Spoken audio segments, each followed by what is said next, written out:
For years, immigration has been at the forefront of the national debate, but a legislative solution remains elusive.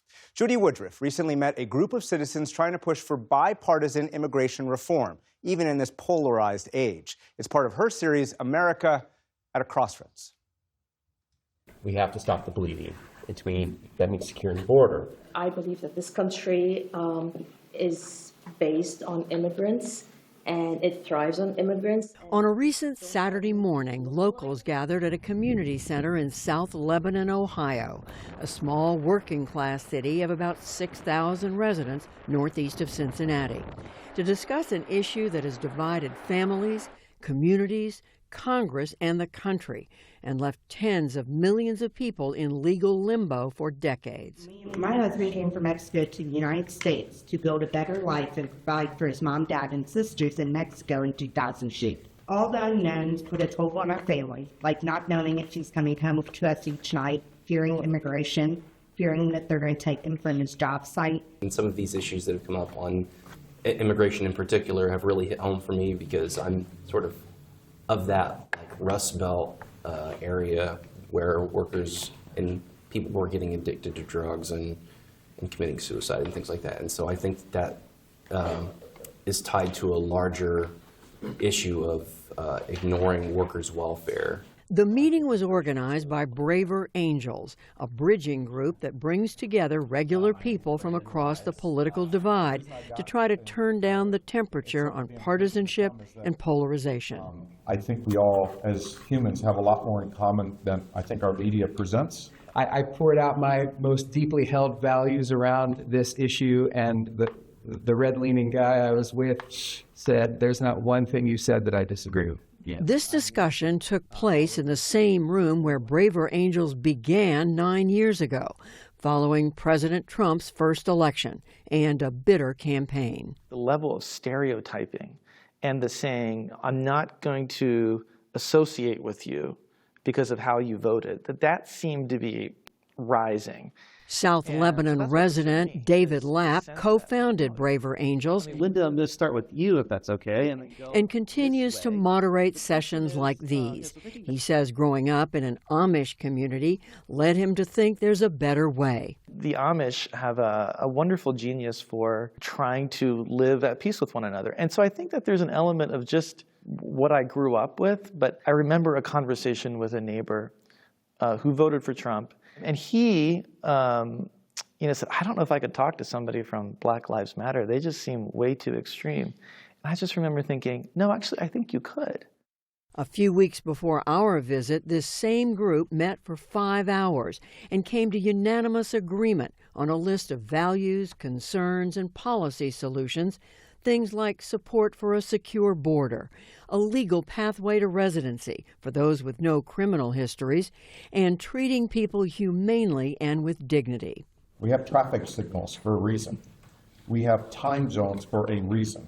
We have a tax date for a reason. But around immigration, it just seemed like 4 years ago, it was like we're going to suspend all rules and you guys all figure it out. The point is not to agree on all issues, but to find common ground, learn to disagree in healthier ways, and to try to see the people behind the labels. You know, sort of nominally we're balanced, like red versus blue, right versus left. But then when people start to talk about like their viewpoints, it became obvious that like we don't really fit in those boxes like that. And we have been really able to give people some tools, some skills, some ideas of how to have these conversations in constructive ways. And I think it's inspired hope among people who participate in these things. Now, the one area where we've not made a difference is we have greater polarization in this country than we did in 2016. We haven't cracked the code on, okay, how do you take that among just everyday people, and how do you connect that to our representatives? Most Americans, I think, would agree with this list of values. That's what this meeting was all about. Congressman Greg Landsman joined this discussion to hear his constituents' perspectives and to offer his own. Most people have found that balance between border security and being human and treating each other decently. Since 2023, Landsman has represented Ohio's 1st District as a Democrat, but it was previously held by a Republican. He's a member of the Problem Solvers Caucus, a bipartisan House group dedicated to tackling key issues like immigration. Right now we're seeing, I think, too much chaos as it relates to going after folks who we assumed or expect to be criminals. And we're not seeing that play out in the stories or the data. So is this like the border all over again? Like the border was so hands-off and there wasn't enough structure. I'm watching this and I'm thinking this sort of rounding up of people seems also sort of structureless. Following the meeting, I sat down with a few of the participants. Do you think that meetings like this, where you bring citizens together with different views, do you think this can lead to something that makes a difference? I think it's a stepping stone. I think that if we can get to the right people, and it's all about their constituents too, isn't it? The pressure that your constituents put on your legislation, your politicians. I pray that we make this movement larger than what it is and that we can make a difference. In retrospect, now that it's several days later, I realized that it was very motivating. A few days later, I spoke with Representative Landsman, who was joined by his Republican colleague from the Problem Solvers Caucus, Congressman Brian Fitzpatrick, who represents another divided district, Pennsylvania's 1st, near Philadelphia.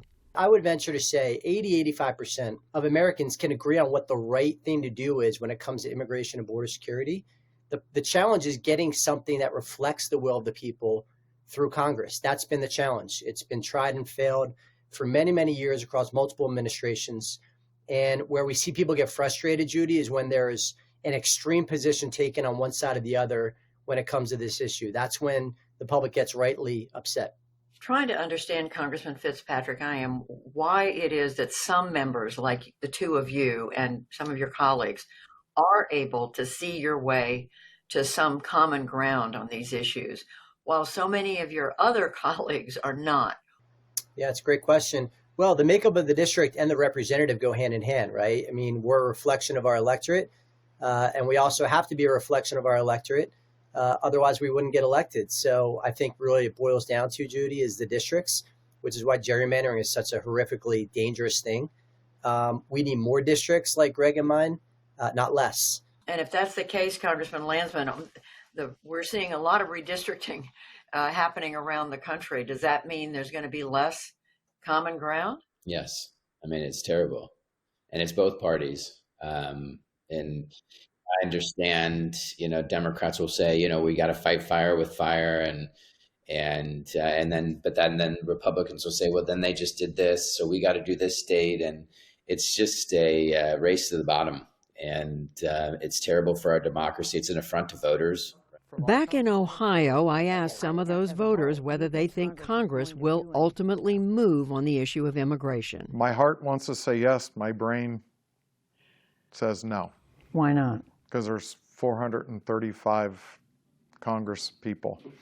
And you might have, 150 or 200 that are motivated. That's not even 50%. That doesn't move legislation. But I would hope that what we're seeing with how immigration is impacting our society, taxing our social services, our hospitals, our schools, that hopefully there's going to be some desire to face what's happening and to try to bring some resolutions for it. Can I add to that? I think that workshops like this and groups like this, every one of us is going to go home and talk to his family. And then it's going to get passed on from one person to the other, to a friend, to a neighbor. And this is how you start change. People on both sides willing to listen, talk, and work together, with clearly a lot more work to do.